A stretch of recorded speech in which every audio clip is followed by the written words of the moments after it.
ఈ రోజుల్లో money is power, power is money. 48 laws of power by Robert Greene. ఈరోజు మీకు మంచి ట్రూత్ చెప్తా.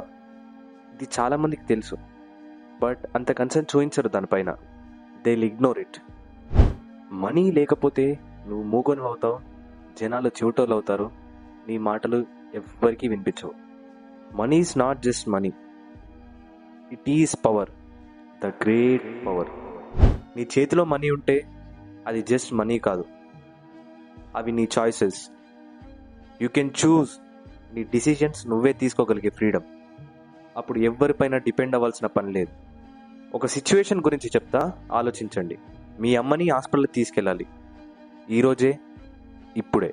కానీ నీ అకౌంట్లో 200 రూపీస్ మాత్రమే ఉన్నాయి. అప్పుడు ఏం చేస్తావు?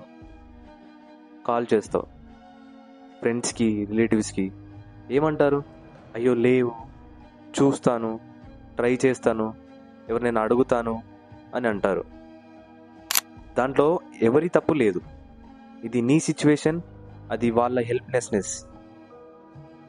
వాళ్ళు నీకు హెల్ప్ చేసే సిచ్యువేషన్లో లేరు కావచ్చు, కానీ ఆ సిచ్యువేషన్ గట్టిగా మన చెవుల్లో అరిచి చెప్తుంది మనీ వాల్యూ ఏంటో, అది మనకు ఎంత అవసరమో అని.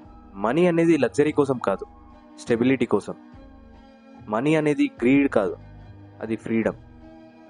సో నెక్స్ట్ టైం డబ్బు ఖర్చు పెట్టే విషయంలో డబ్బే అరిచి చెప్తుంది దాని పవర్ ఏంటో. ఆ టైంలో నువ్వు చెవిటోళ్ళ బిహేవ్ చేస్తే ఏం చేయలేం.